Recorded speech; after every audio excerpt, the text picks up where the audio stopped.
শোনেন, এরা থাক, এদেরকে স্নেহ করা লাগবে। রাসূল বলেছেন ছোটদেরকে স্নেহ করো, ছোটদেরকে কি করো?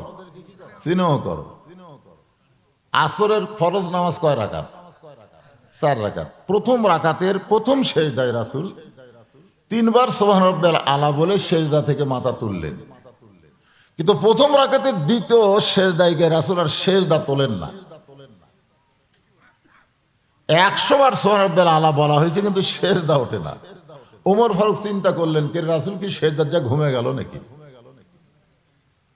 ওমর ফারুক পরে বলতেছেন, আমি একটু মাথা তুলে দেখতে চাইছিলাম, কিন্তু আমার ইমান বললে ইক্তেদাই তু বিহাদাল ইমাম, ইমামকে যদি অনুসরণ করো, ইমাম যতক্ষণ থাকবে তোমাকেও থাকা লাগবে, মাথা তোলা যাবে না। আল্লাহর নবী বললেন, ওমর তারপরের খবর কি? ওমর বলতেছে, হুজুর আপনি দ্বিতীয় রাকাত ঠিকই বললেন, তৃতীয় রাকাত ঠিকই বললেন, চতুর্থ রাকাত ঠিকই বললেন, কিন্তু প্রথম রাকাতের দ্বিতীয় সেজদায় আপনি এত লম্বা সেজদা দিলেন। আল্লাহ নবী বললেন, তোমরা জানো না, আমি যখন দ্বিতীয় সেজদাত গেছি তোমরাও তো গেছো। ঠিক ওই ফাঁকে আমার 2টা নাতি হাসান আর হোসাইন আমার পিঠের উপর চড়ে বসলো। কার উপর? পিঠের উপর চড়ে বসলো। আমি এক সময় মনে করলাম যে নামাজের ভিতরেই ওদেরকে হাত দিয়ে টেনে নামায়। এই নিয়তে যখন আমি হাসান হোসানকে পিঠ থেকে নামাবার চাই, এমন সময় নামাজের মালিক আল্লাহ বললেন, হাবিব আপনি যেমন হাসান হোসানকে ভালোবাসেন, আমি আল্লাহ তেমন ভালোবাসি। আপনার পিঠে যতক্ষণ থাকবে আপনি সেজদা থেকে মাথা তুলবেন না। এখান থেকে বোঝা গেল এই ছোট বাচ্চাদেরকে আল্লাহ ভালোবাসে। ধরে কোন কথা ঠিক কিনা? তাহলে আমাদের ভালোবাসা লাগবে না? ওদেরকে ভালোবেসে আপনার কাছে যখন বসেছে আপনি একটু বুঝাবেন, তোমরা আবার সামনে কি করলা রে বা, তোমরা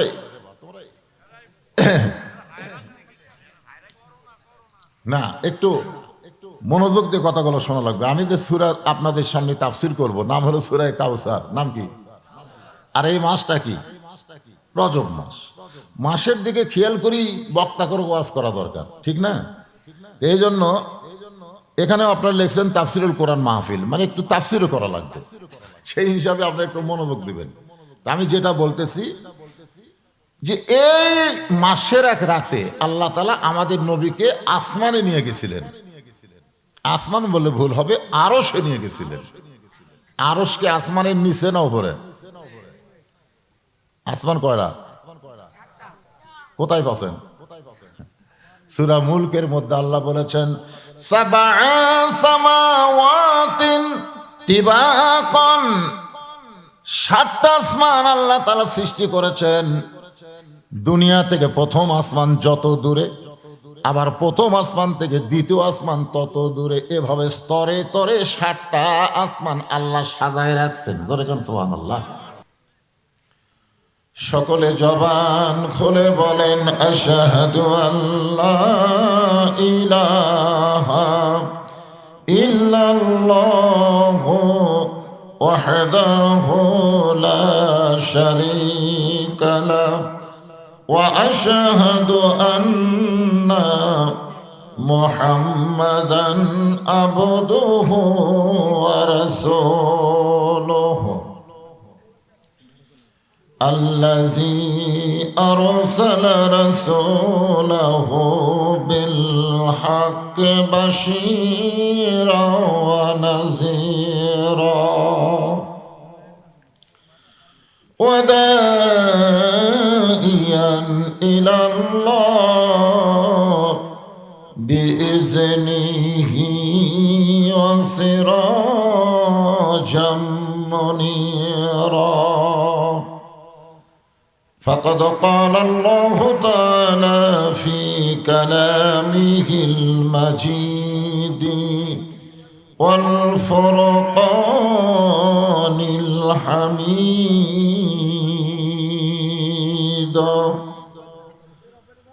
জবান খুলে সকলে পড়েন, আউযু বিল্লাহি মিনাশ শাইতানির রাজিম, বিসমিল্লাহির রহমানির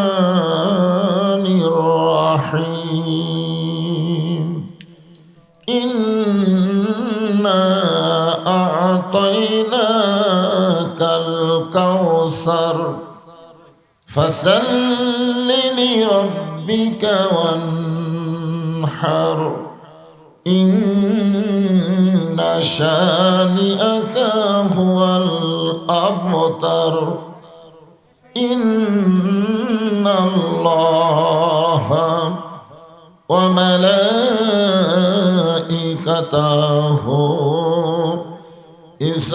يصلون على النبي يا أيها الذين آمنوا صلوا عليه وسلموا تسليما اللهم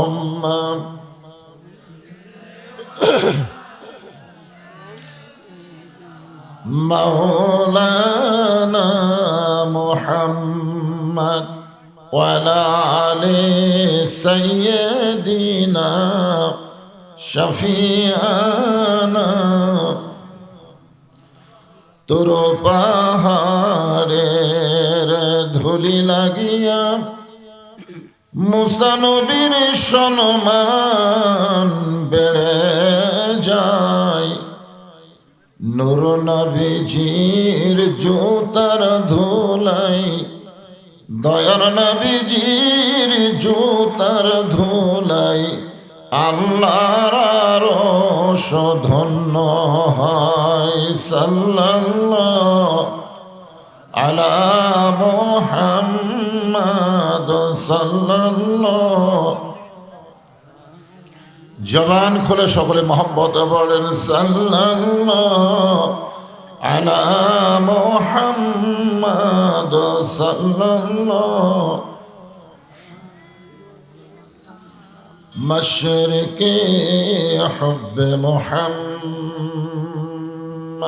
সকলে বলি সাল্লাল্লাহু আলাইহি ওয়াসাল্লাম मतलाए दीवानी माँ मतलाए खुर्शीद इश्कास सीनाए सोजानी माँ बलागल उला बिकमालिही कशाफत दुजा बिजमालिही حسنت جميع خصاله صلوا عليه وآله اللهم آمين জান্নাতের বাগান থেকে জান্নাতি মানুষদেরকে নিয়ে আমি গুনাহগার তোমার রহমতের দরজায়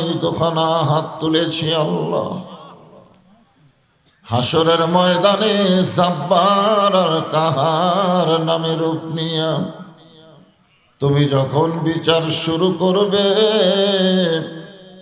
তোমার সামনে দাঁড়ায়া সমস্ত নবীরা নাফসি নাফসি বলে কাঁদতে থাকবে এমন কঠিন অবস্থা হাসরে হবে সেদিন সমস্ত নবী তার উম্মতকে ভুলে যাবে শুধু বলবে আল্লাহ আমার কি হবে আমার কি হবে একমাত্র দরদি নবী শাফাতের কান্ডারি ইয়া রব্বি হাবলি উম্মতি বলে সেজদায় পড়ে যাবে সেই কঠিন মুসিবতের সময় আজকের এই মাহফিলকে ওসিলা করে আমাদের সবাইকে রাসূলের উম্মতের কাতারে আল্লাহ কবুল করে নিও سبحان ربك رب العزة عما يصفون وسلام على المرسلين والحمد لله رب العالمين لا إله إلا الله লা ইলাহা ইল্লাল্লাহ।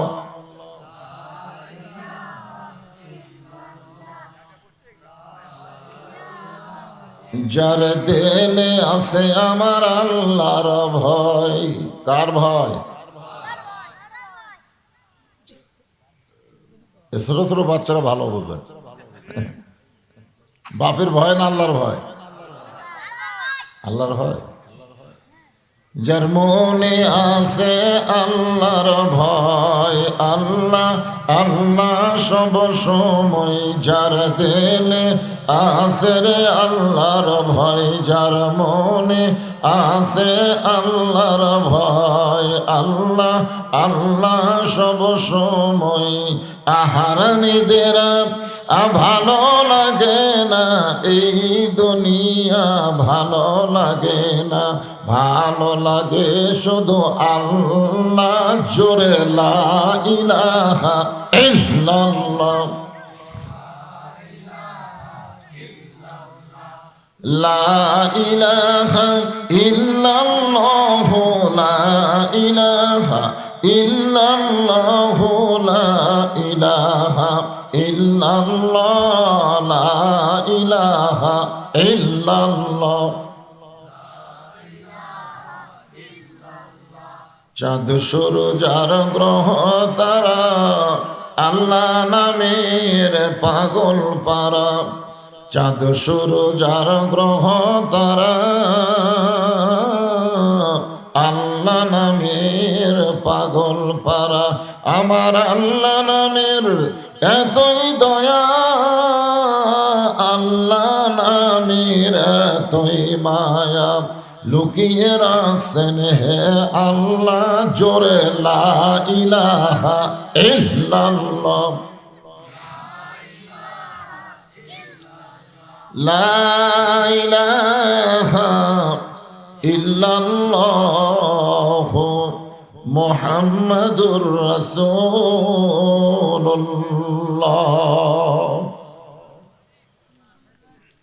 রাসূলের মহব্বতে জবান খুলে সকলেই বলি সাল্লাল্লাহু আলাইহি ওয়াসাল্লাম।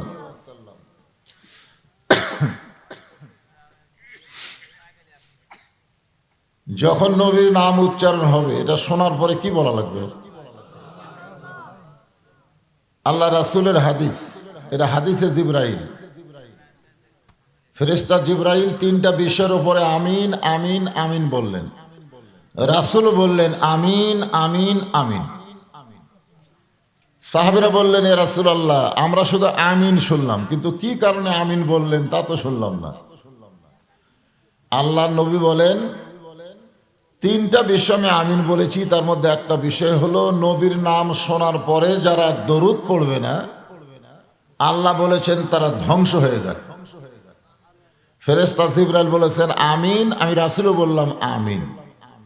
তাহলে নবী যদি আমিন কয় তাহলে সেইটা কি কবুল হবে কি হবে না?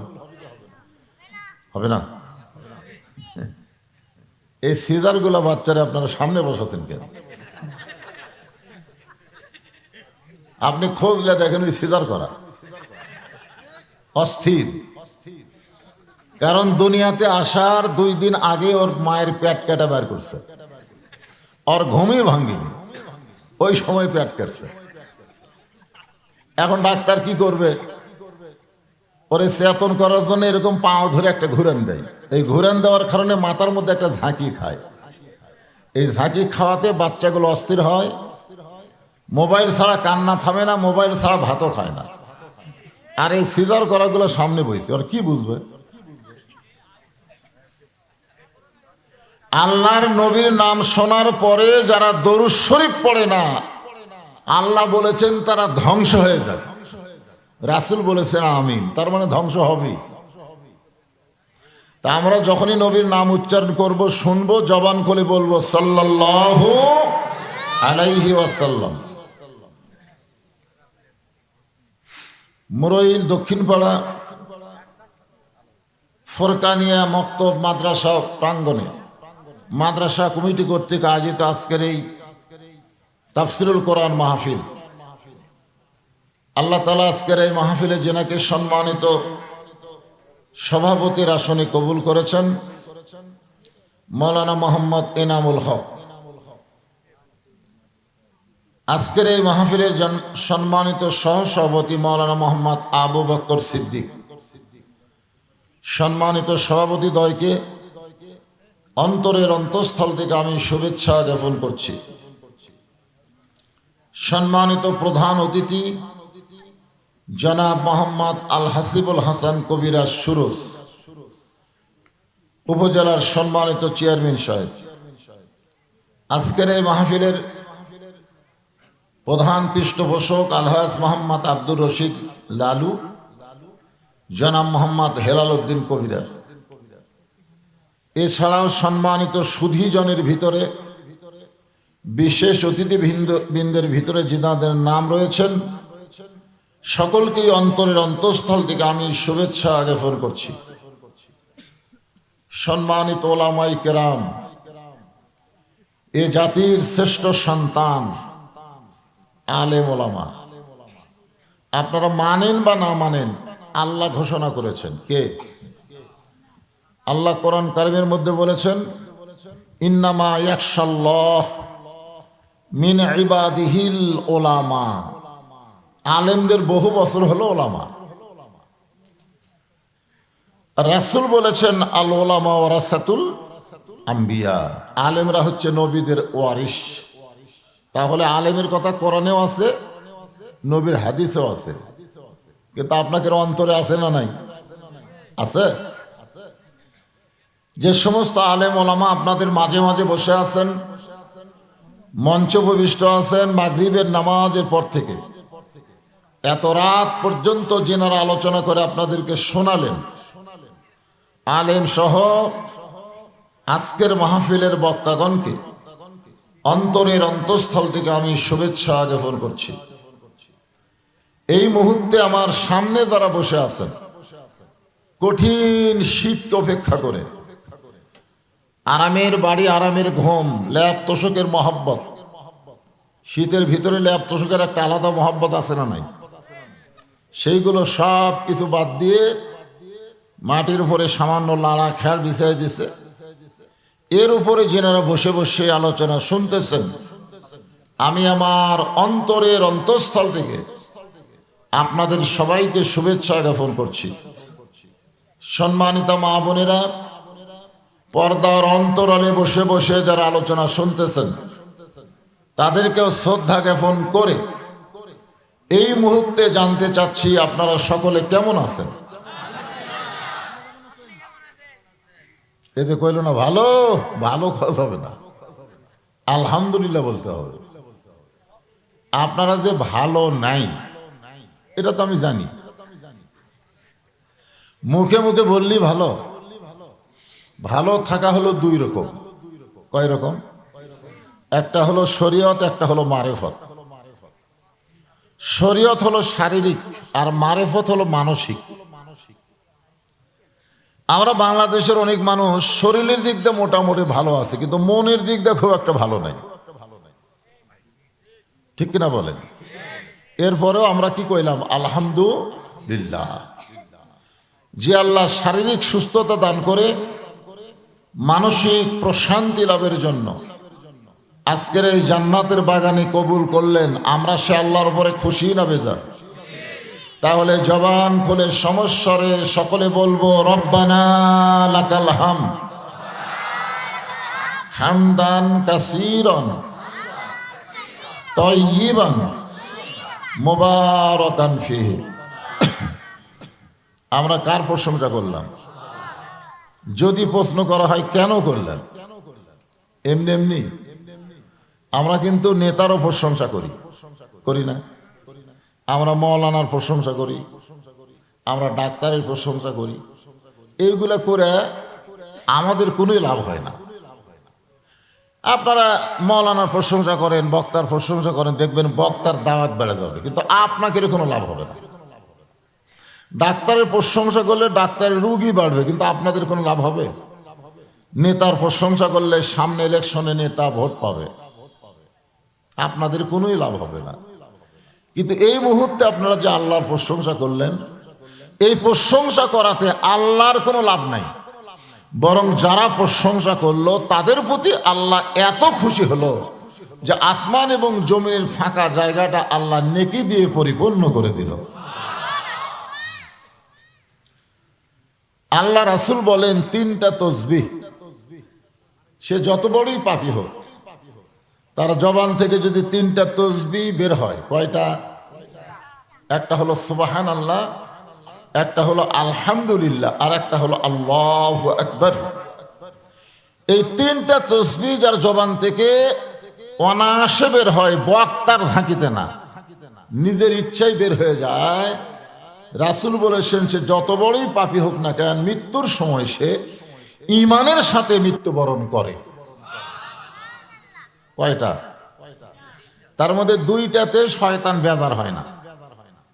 আপনি যদি সারা জীবন সুবহানাল্লাহ সুবহানাল্লাহ সুবহানাল্লাহ করেন, শয়তান আপনার কাছেই বসে থাকবে, ওই লড়বি না। আপনি যদি আলহামদুলিল্লাহ আলহামদুলিল্লাহ জিকির করেন, শয়তান আপনার কাছেই বসে থাকবে, ও লড়বে না। কিন্তু যখনই আল্লাহু আকবার কবেন, আপনার আজ পর্যন্ত শোনেন নাই যে আল্লাহু আকবার শোনার পরে শয়তান থাকে না দৌড়ায়? যত জোরে আল্লাহু আকবার বলবেন তত জোরে শয়তান দৌড়ায়। রাসূল বলেন, দৌড়ানির বেগ বেশি হলে ওর পিছন দিকটা বাতাস বার হয়। বাংলাদেশে সুবহানাল্লাহ আলহামদুলিল্লাহ বলার মানুষ আছে, কিন্তু আল্লাহু আকবার বলার মানুষ খুবই কম। যেরকম ঠিক কিনা? আমাদের বাংলাদেশে বড় বড় দল আছে না নাই? সেই বড় বড় দলের মধ্যে কোনোদিন আল্লাহু আকবার স্লোগান শুনছেন? শোনেননি। কারণ এই বড় বড় দলগুলো মানুষের দল, এরা আল্লাহর দল না। আল্লাহর যারা দল করবে তাদের প্রথম স্লোগানই হবে আল্লাহু আকবার। এখন আমার সামনে যারা বসেছেন, এরা কি মানুষের দল না আল্লাহর দল, সেটা ওয়াজের মধ্যেই টের পাওয়া যাবে।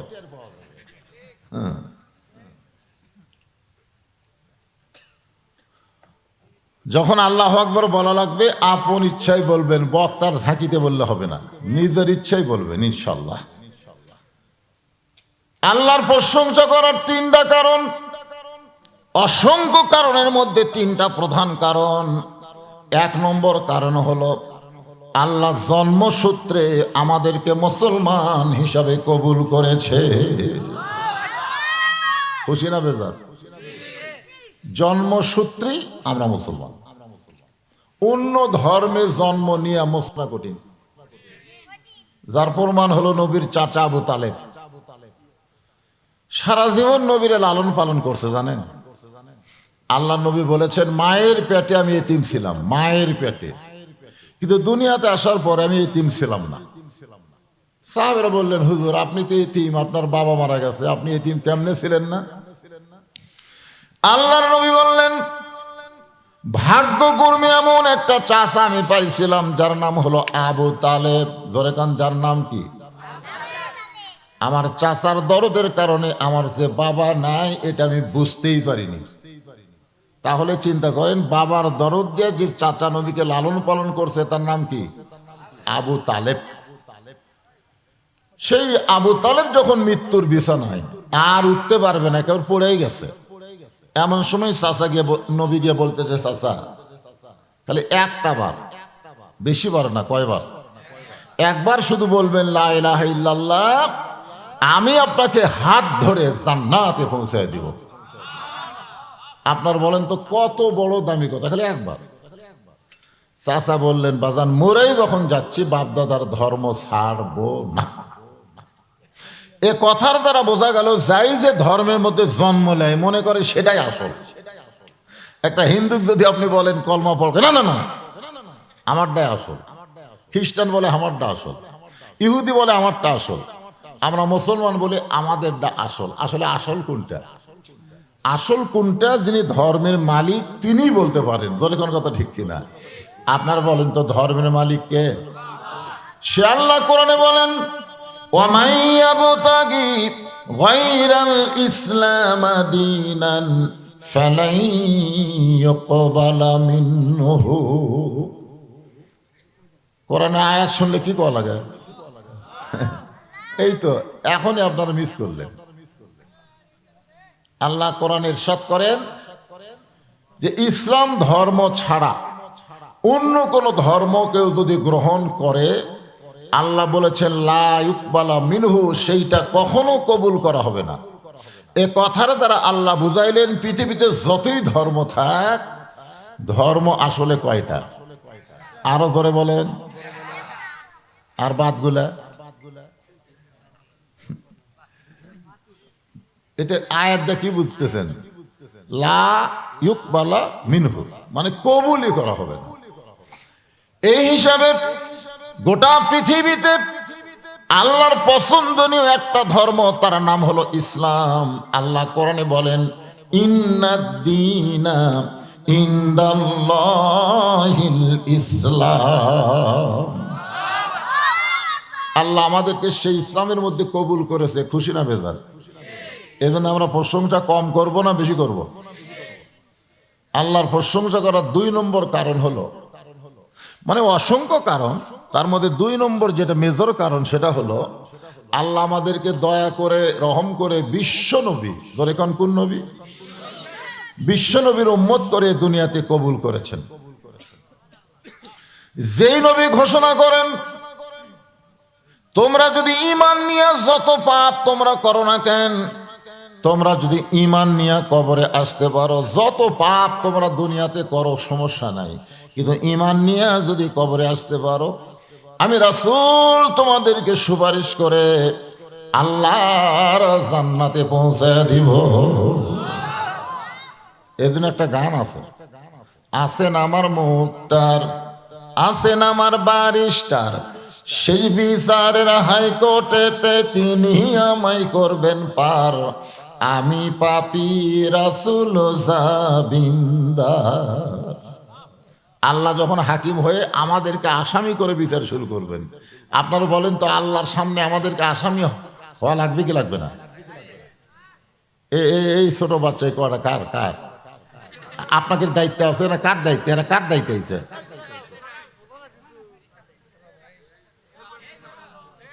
শোনেন, এরা থাক, এদেরকে স্নেহ করা লাগবে। রাসূল বলেছেন ছোটদেরকে স্নেহ করো। ছোটদেরকে কি করো? স্নেহ করো। আসরের ফরজ নামাজ কয় রাকাত? 4 রাকাত। প্রথম রাকাতের প্রথম সেজদায় রাসূল 3 বার সুবহান রাব্বিয়াল আলা বলে সেজদা থেকে মাথা তুললেন, কিন্তু প্রথম রাকাতের দ্বিতীয় সেজদায় গিয়ে রাসূল আর সেজদা তোলেন না। 100 বার সুবহান রাব্বিয়াল আলা বলা হয়েছে, কিন্তু সেজদা ওঠে না। ওমর ফারুক চিন্তা করলেন, কে রাসূল কি সেজদার যা ঘুমে গেল নাকি? ওমর ফারুক পরে বলতেছেন, আমি একটু মাথা তুলে দেখতে চাচ্ছিলাম, কিন্তু আমার ইমান বললে ইক্তেদাই তো বিহাদাল ইমাম, ইমামকে যদি অনুসরণ করো, ইমাম যতক্ষণ থাকবে তোমাকেও থাকা লাগবে, মাথা তোলা যাবে না। আল্লাহর নবী বললেন, ওমর তারপরের খবর কি? ওমর বলতেছে, হুজুর আপনি দ্বিতীয় রাকাত ঠিকই বললেন, তৃতীয় রাকাত ঠিকই বললেন, চতুর্থ রাকাত ঠিকই বললেন, কিন্তু প্রথম রাকাতের দ্বিতীয় সেজদায় আপনি এত লম্বা সেজদা দিলেন। আল্লাহ নবী বললেন, তোমরা জানো না, আমি যখন দ্বিতীয় সেজদাত গেছি তোমরাও তো গেছো। ঠিক ওই ফাঁকে আমার 2টা নাতি হাসান আর হোসাইন আমার পিঠের উপর চড়ে বসলো। কার উপর? পিঠের উপর চড়ে বসলো। আমি এক সময় মনে করলাম যে নামাজের ভিতরেই ওদেরকে হাত দিয়ে টানে নামায়। এই নিয়তে যখন আমি হাসান হোসাইনকে পিঠ থেকে নামাবার চাই, এমন সময় নামাজের মালিক আল্লাহ বললেন, হাবিব আপনি যেমন হাসান হোসেনকে ভালোবাসেন, আমি আল্লাহ তেমন ভালোবাসি।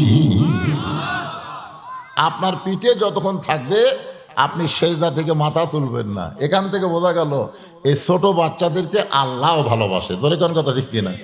তাহলে আমাদের ভালোবাসা লাগবে না? ওদেরকে ভালোবেসে আপনার কাছে যখন বসেছে আপনি একটু বুঝাবেন, তোমরা আবার সামনে কি করলা রে বা, তোমরা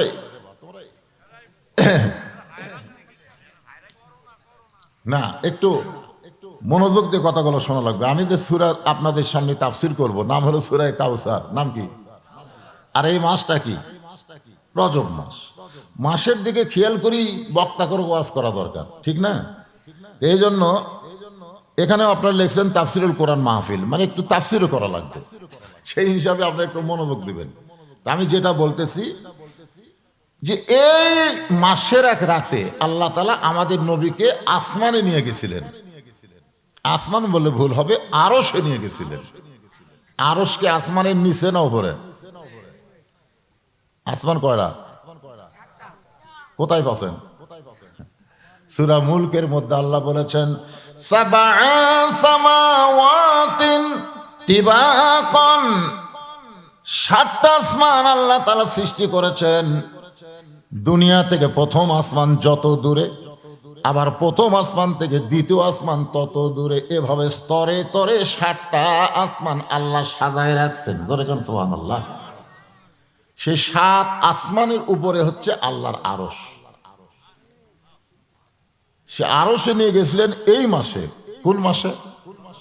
এই রজব মাসে।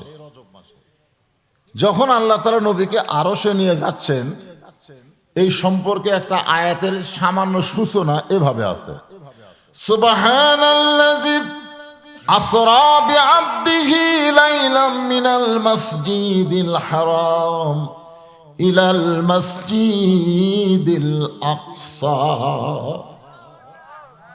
বর্তমানে মসজিদে হারাম অর্থাৎ কাবা ঘর আমাদের দখলে আছে, ঠিক কিনা বলেন? আর বাইতুল আকসা দেখছেন, এ পর্যন্ত প্রায় ২৬,০০০ ফিলিস্তিনি মুসলমানকে ওরা হত্যা করছে। আজ কয়েক জুম্মা হলে বাইতুল মুকাদ্দাসে মুসলমানেরা জুমার নামাজ পড়তে পারতেছে না। তাহলে বাইতুল্লাহ আল্লাহ আর বাইতুল মুকাদ্দাসও আল্লাহ। তো বাইতুল্লাহ আব্রাহা ধ্বংস করবার আসলো, আল্লাহ তাআলা আবাবিল পাখি দিয়ে তাদের কি করলো আপনারা জানেন না? সূরা ফিল পড়েন না আপনারা? হ্যাঁ পড়েন, পড়লি সওয়াব। আলাম তারা কাইফা ফাআলা রাব্বুকা বিআসহাবিল ফিল আলাম ইয়াজআল কাইদাহুম ফি তাদলিল ওয়া আরসালা আলাইহিম তায়রান আবাবিল তারমিহিম বিহিজারাতিন মিন সিজিলিন ফাজআলাহুম কাআসফিন মাকুল। এই যে গরু খুব তাড়াতাড়ি করে ঘাস খায় না? খাওয়ার পরে কিন্তু যখন একটু ঝিমায় তখন দেখবেন জাবর কাটে। জাবর কাটা বোঝেন? মানে ওই ঘাস আবার ভিতর থেকে বাইর করে আবার চাবায়। মানে ওই হস্তি বাহিনীকে আবাবিল পাখি দিয়ে আল্লাহ এমন ভাবে ধ্বংস করে দিল, ওই সাবানের পরে সাবানের মতন। এখন আপনারা বলেন, আব্রাহা বাদশার হস্তি বাহিনীকে আল্লাহ ধ্বংস করে দিল, বর্তমানে সে আল্লাহ আছে না নাই? তাহলে ইহুদিদেরকে, ইসরায়েলের ইহুদিদেরকে আল্লাহ কিছুই করতেছে না, কারণ কি? কে জানি করলে হবে? এই যে আরামের তোষক, আরামের কম্বল বাদ দিয়ে আপনার খেড়ের উপর বসে আছেন, কে জানি করলে হবে? এইগুলা জানা লাগবে, যেরকম ঠিক কিনা? আর এইগুলা জানতে গেলে একেবারে মনোযোগ দিয়ে কথাগুলো শোনা লাগবে, মনোযোগ। আগে আপনাকে এই কাহালু, তো আমার বাড়ি কাহালু, প্রত্যেক পাড়ায় পাড়ায় ওয়াজ করছি, করিনি? কিন্তু এখন আপনারা চাইলেও তো আর পাচ্ছেন না। এই হাট গাড়ি না ঢেল গাড়ি থেকে এসে বলতেছে, হুজুর আগামী বছর ডিসেম্বর একটা ডেট দেন। এখন ডিসেম্বর মাস হন নাই ফাঁকা, মানে এই যে সামনে ডিসেম্বর আসতেছে তার মধ্যে একটা তারিখও ফাঁকা নেই, এরা মন খারাপ করতেছে। এই লোকটা 13-14 মাস আগে আমাকে দাওয়াত দিয়েছে। আমার ইচ্ছা থাকা সত্ত্বেও তো কাহালুতে আমি ওয়াজ করতে পারতেছি না, কারণ বাইরের লোকেরা আমাকে করে আগেই প্যাক করে। তো আজকাল যখন আসিছি মাহফিল তো দেখতেছি মাশাআল্লাহ, আমার এইরকম লোক টেজতেই বসে থাকে, টেজের উপরে এতগুলো লোক বসে থাকে, আর আজকে আমার সামনে বসে আছে, খালি মিডিয়া ভরপুর। যাই হোক, আপনারা মানুষ কম হলেও এই মিডিয়ার মাধ্যমে লক্ষ লক্ষ মানুষ লাইভে আপনাদেরকে দেখতেছে, যখন দরকার। তাহলে সূরা কাউসার নিয়ে আজকে আপনাদের সামনে তাফসীর হবে, মনোযোগ দিয়ে শোনা লাগবে না? হ্যাঁ, তো আমরা প্রশংসা করার 2 নম্বর কারণটা, বিশেষ কারণ যেটা, এক সময় আল্লাহ তাআলা এই লাইলাতুল মেরাজে রাতে রাসূলকে বললেন, আপনি ইচ্ছা করলে জান্নাত দেখতে পারেন। কি করবার পারেন? আমাদের নবী কিন্তু জান্নাত দেখবার গেছিলেন। নবীর সঙ্গে একজন, তার নাম হলো জিবরাইল। ফেরেশতা জিবরাইল বলেন, ইয়া রাসূলুল্লাহ, এই জান্নাত থেকে যদি আপনি বেমন আলাইকুম তিবতুম ফাদখুলুহা খালিদিন। কেউ যদি একবার জান্নাতে প্রবেশ করে, মনে করেন একবার জান্নাতে প্রবেশ করলো, আল্লাহ বললেন তাকে চিরস্থায়ীভাবে আমি জান্নাত দিয়ে দিলাম। এখন আপনারা প্রশ্ন করতে পারেন, হুজুর তাহলে আল্লাহ তো আদম আলাইহিস সালামকেও জান্নাত দিয়েছিল, তাহলে জান্নাত থেকে আবার বাইর করে দিল কেন? এই জিনিসটা আমাদের বোঝা লাগবে। আপনারা বলেন তো, আদম আলাইহিস সালামকে আল্লাহ জান্নাত দিয়েছিলেন ইবাদতের আগে না পরে? সবাই বলেন আগে দিছে। জান্নাতে ঢোকার পরে আল্লাহ একটা ইবাদত দিলেন। আসলে জান্নাতের মধ্যে কোনো ইবাদত আছে? কিন্তু আদম যে ইবাদত করেনি, এ না করার কারণে আল্লাহ বললেন ওয়ালা তাকরাবা হাযিহিশ শাজারা ফাতাকুনা মিনাজ জালিমিন। তোমার ইবাদত হলো এই গাছের কাছে যাইও না। নামাজ নাই, রোজা নাই, হজ নাই, যাকাত নাই, একটাই ইবাদত, খালি গাছের কাছে যাবা না। ওখানে আরো অসংখ্য গাছ আছে, সব গাছের ফল খাও, তোমার হুকুম হলো একটা গাছেরই ফল খাও না। আদম আলাইহিস সালাম বললেন আল্লাহ তোমার কাছে ওয়াদা করতেছি আমি ওই গাছের কাছে যাব না। কিন্তু আদমের দেহের হাড় দিয়ে যাক তৈরি করা হচ্ছে, ওই হাওয়ার কথা কয় না। হাওয়া, তা আদম বলে হাওয়া আমি বলতেছি যাব না, তুমি কথা কও না কেন? হাওয়া বলতেছে আপনিও যা আমিও তাই। এর মধ্যে মারেফতের পেঁচ আছে না নাই? মেয়ে মানুষ কিন্তু এরকমই, কারণ নিষেধ করা মাত্রই তার আগ্রহ বেড়ে যায়। যখন আল্লাহ বলছেন গাছের কাছে যাইও না, তখন হাওয়ার আগ্রহ বেড়ে গেছে। আজকে আপনার বউকে যদি আপনি বলেন এই কথা যেন কাউরে কয়ও না, খালি এই কথা আপনি বলবেন, ওই না বলা পর্যন্ত আর পেটের ভুটভুটি বন্ধ হবে না। ওই যাকে পাবে তাকে বলবে আমার স্বামী নিষেধ করছে কেউ কাউরে যান কয়ও না, আমি কিন্তু খালি তোমাকে বললাম তুমি যান কাউরে কয়ও না। 1 ঘন্টার মধ্যেই গোটা মুরুল হয়ে যাবে। যখন কথা ঠিক কি না। আর যদি আপনি আপনার বউকে বলেন এ কথা একটু মুখ বলো তো, তখন বলবে আমার কাম নাই, তোমার কথা তুমি কও আমি কব না। কবার বললেই বলবে না, না বলবার বললেই বলবে। এটা হলো নারীদের চরিত্র। যখন কথা ঠিক কি না। আয় শাউলের সাথে বেটার বইয়ের গন্ডগোল হয় না? এরকম মাঝে মধ্যে হয় না? তো বেটার উপরে গাল দেয়, শাউল অন্য বাড়ির পান খাবার গেছে। ইতিমধ্যে এক ফকুরনি আইছে, ফকুরনি মা 4টা ভিক্ষা দাও। বেটার বউ কয় 4টা না 4 সের দেবো। ফকুরনি কয় কে আমার 4 সের কেন? শাউল গালায় অন্য বাড়িতে গেছে, এই সুযোগে তোমার 4 সের চাল দিলাম, তুমি তার কাউরে কয়ো না। ফকুরনি বলে সারাদিন ভিক্ষা করে 2 সেরই পাই না, আর তুমি আমার 4 সের দিছে, আমি কাউরে কমো না, আল্লাহর শপথ কাউরে কমো না। রাস্তার মধ্যে ফকুনি বিড় করতেছে, কাউরে কমো না, কাউরে কমো না। এক লোক বলে ফকুনি বিড়ি কি করবেন না? বলে বেটার বউ আমার 4 সের চাল দিয়ে কয় কাউরে যান করে না, আমার কি ঠেকা পড়ছে, কাউরে কমো না। ওই যারে বয় তারে কয়। তাহলে কি বুঝলেন যে এক ঝোলা, এক ফকুনি যে ভিক্ষা করার নাম কি?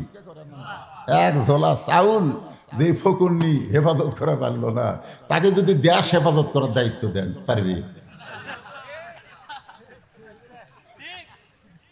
একটু মনোযোগ দিয়ে শুনবেন। আল্লাহর নবীর সঙ্গে একজন ফেরেশতা ছিল, তার নাম হলো জিবরাইল।